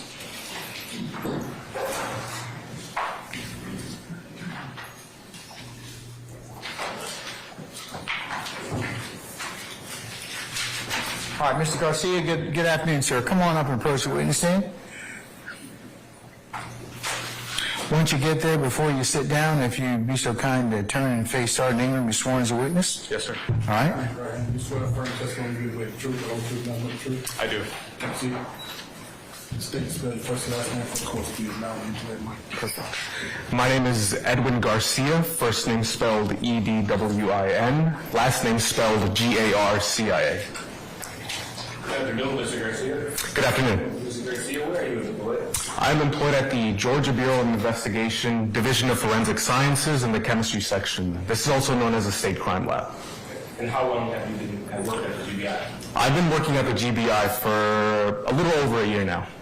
And can you tell the jury a little bit about your education and training? Certainly. So I earned my Bachelor's of Science degree in chemistry from Morehouse College, and I underwent the Identification of Genus Cannabis training program at the GBI. In that role, do you have any continuing education requirements? Yes, I do. I have to fulfill hours of training throughout the year at the GBI, and I'm also still undergoing lectures that are oftentimes presented at the GBI. And Mr. Garcia, have you personally had an occasion to chemically analyze leaky material? Yes, I have. How many times? A little over 200. And how many reports have you prepared in connection with your testimony? Yes, a little over 200 as well. Mr. Garcia, what is Delta-9 THC? So Delta-9 THC, or Delta-9 tetrahydrocannabinol, it's a cannabinoid found in the plant material of the genus cannabis, and it is the main psychoactive ingredient in cannabis. And how do you test for that? So to test for Delta-9 THC in the plant material, I first collect a net weight of the evidence. A net weight is the weight of the evidence without any packaging. After this, I then conduct microscopy on the evidence, where I look at the smaller characteristic features of the plant material. After this, I then conduct gas chromatography mass spectrometry, abbreviated GCMS. Here, I'll prepare my sample, then I'll run it on the instrument. It'll go through the first part of the instrument, known as the gas chromatographer. At this point, what the gas chromatographer will do will separate the sample that I prepared into the individual components that make it up. Once it exits the first part of the instrument, it'll then enter the mass spectrometer, the second part. Here what happens is that all those separated individual components will be fragmented. Those fragments will then be collected as data in the form of a graph known as a spectrum. I can then compare the spectrum of my sample data to that of a Delta-9 tetrahydrocannabinol reference spectrum to see if there are consistencies. And if your test is performed accurately, what will those tests normally yield? If the tests are performed accurately, the microscope will let me see the smaller features and will let me know if it is plant material of the genus cannabis, and the gas chromatographer mass spectrometer will let me know approximately how much Delta-9 THC is in the evidence submitted. And is this type of drug testing that you described subject to peer review? Yes, this is subject to peer review. And are there standards that control how these tests are performed? Yes, there are standards. There are policies in place at the Georgia Bureau of Investigation. And I want to back up just a little bit. You mentioned that they are subject to peer review. Who reviews? So peer review means that, and for my cases, 100% of my cases are peer reviewed. This means that another scientist in the GBI crime lab reviews my cases to make sure there aren't any errors of any kind. So going back forward to the standards, are there best practices as well? Yes, there are best practices. Okay. And is this type of testing generally accepted within the field of forensic testing? Yes, this testing is generally accepted in the forensic field. Okay. Your Honor, at this time, the state will tender Mr. Garcia as an expert in cannabis identification. Anybody wish to avoid Dyer? Mr. Garcia? All right, hearing none, the court will designate Mr. Garcia as an expert in the area of forensic chemistry. Thank you, Your Honor. In connection with Mr. Garcia, in connection with deal as case number 2020-101-2426, did you test any leafy material in this case? Yes, I did test leafy material in this case. Okay. And Your Honor, permission to approve the witness? You may, sir. Okay. Mr. Garcia, I'm showing Yes, what's been pre-marked as State's Exhibit 93K. Do you recognize that? Yes, I do. And what is that? This is the case, the report that I concluded to for the evidence that I tested. Has that report, has there been any altercation, modifications to that report since you last offered it? No, there haven't been any. Your Honor, at this time, the state will move to admit the state's proposed exhibit 93K.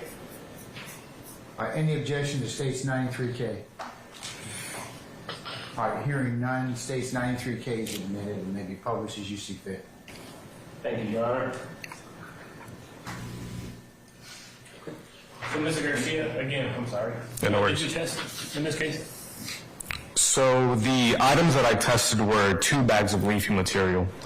The item that was submitted was item 9. I tested sub-item 9A, 1 bag of leafy material, and item 10, which had 1 bag of leafy material, which I tested as well, making the 2 bags of leafy. And did you use the principle that you just talked about when you performed the test in these cases? Yes, I did. And based on your testing, excuse me, were you able to reach a conclusion? I was able to reach a conclusion. And what was that conclusion, sir? For item 9, sub-item 9A, my analysis confirms the presence of plant material of the genus cannabis with a greater than 0.3% tetrahydrocannabinol concentration. For item 10, my analysis confirms the presence of plant material of the genus cannabis and contains less than approximately 1% tetrahydrocannabinol. No further questions at this time. Cross. Mr. Adams. So I see, do you still have that report up there? Yes, sir, I do. May I? You may. Thank you. All right. This is a report prepared by you in regards to the items that you tested, right? Correct, yes. And am I correct that you tested these items on, let's see, well, actually it was received by you on January 27th of 2023? Is it fine if I look at the report? Absolutely, please do. Okay. Yes, January 27th, 2023. Okay. So items that were seized back in May of 2020 didn't get to you until January 2023, this year. I don't know when they were received, but I do know that I got them this year. Okay. You don't know when the person who's, I'm sorry, let me see that quick. Yes, sir. All right. You would agree with me that this has a agency reference number and a case individual at the top listed, is that right? Correct, yes. The report does have that. The case subject, or the person listed, is someone named Durante B, right? Yes, that's what it says on the report. Okay. You don't know if and when that person, Durante B, was charged with any sort of offense, but you know that you didn't test this item to determine what it was until January of this year, right? Yes, I don't know when the subject was charged. I just know that I received this evidence this year, and this year is when I tested it. All right. Mr. Garcia, thank you. That's all I have. Thank you. Yes, sir. Anybody else? All right, state have any redirect? No. All right. May Mr. Garcia be permanently or temporarily excused the witness? Yes, Your Honor. Permanent? Permanent. All right. Mr. Garcia, thank you for your patience with us. I'm going to permanently excuse you as a witness. You're free to go about your usual duties and avocation. Just don't discuss your testimony with anybody except the attorneys in this case, okay? Yes, Your Honor. All right. Thank you, sir. Thank you. Thank you.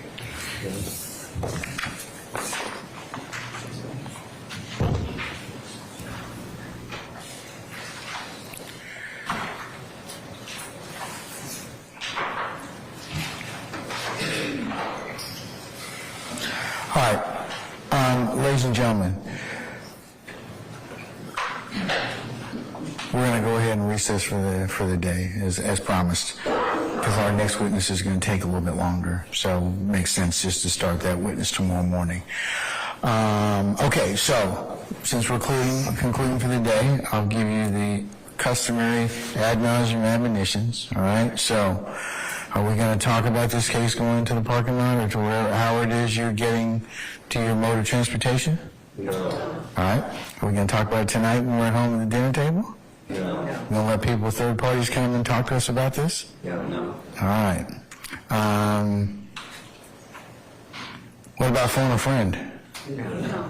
How about look up something on the internet, or as my northern colleagues said, so you can become wicked smart about any of the other issues around that you've heard. No. All right, you're only going to hear what's in the four walls of this courtroom, right? Yes, sir. Okay, all right. Ladies and gentlemen, we appreciate your adhering to these ad nauseam admonitions. I know that people have told me they get tired of them, but remember, lawful trial, just trial, fair trial is to both sides. So we appreciate you adhering to all of these. Remember to leave your notepads in the basket, take a juror sticker, and so you can be prepared to come in tomorrow morning. Remember tomorrow morning, I'd like you all to be here for 9:30 for an anticipated 10 o'clock start time, and we'll go ahead and see where the day leads us at that point. I believe that tomorrow...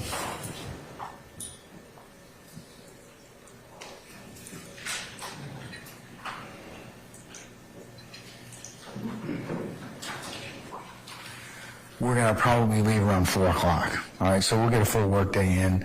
We'll probably recess around 4, and then remember Thursday and Friday will be augmented days to allow you all to have some, make other plans and appointments, okay?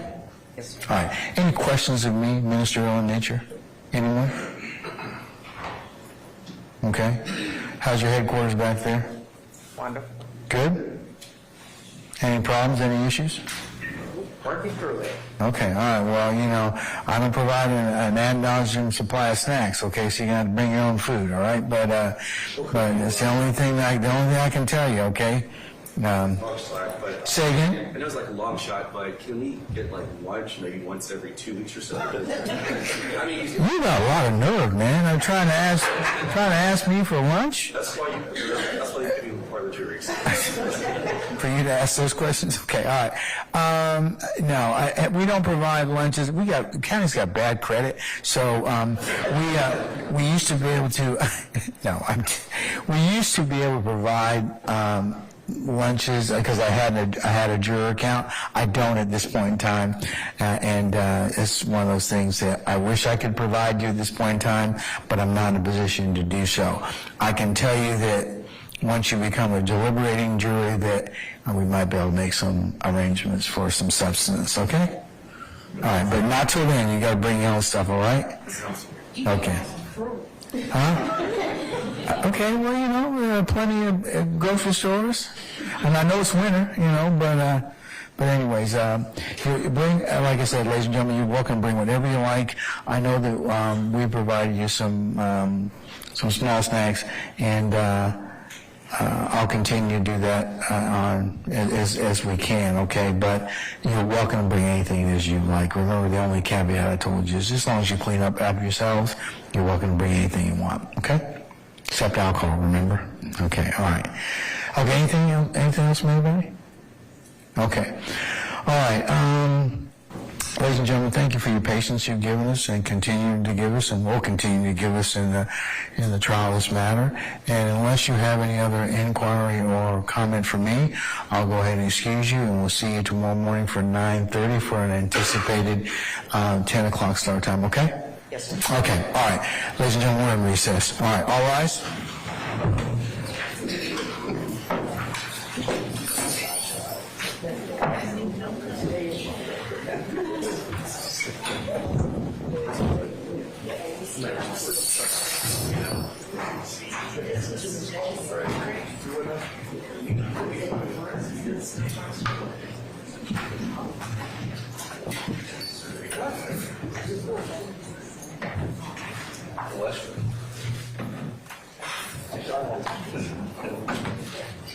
Okay, ladies and gentlemen, please be seated. Our jury has left us.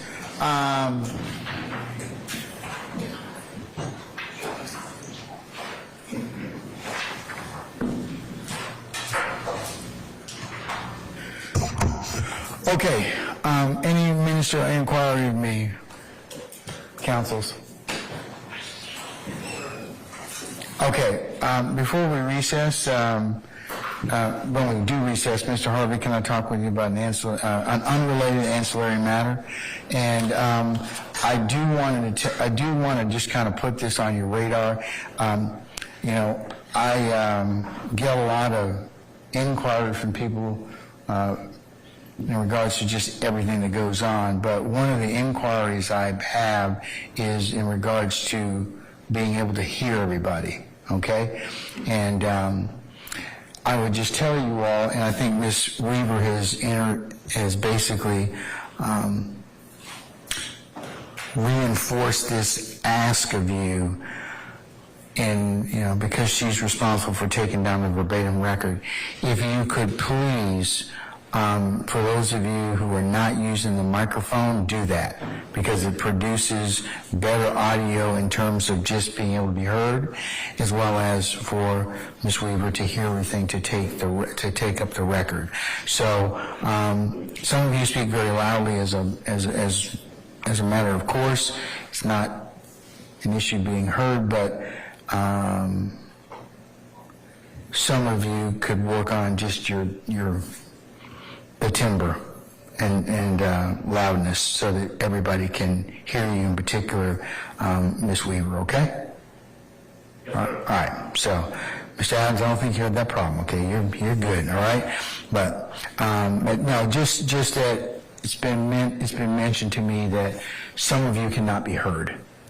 So please just work on that, and that's all I'd ask, okay? All right, anything else from me? All right, so I'll see everybody tomorrow morning for 9:30, and we'll get started between 9:30 and 10 o'clock tomorrow morning, okay?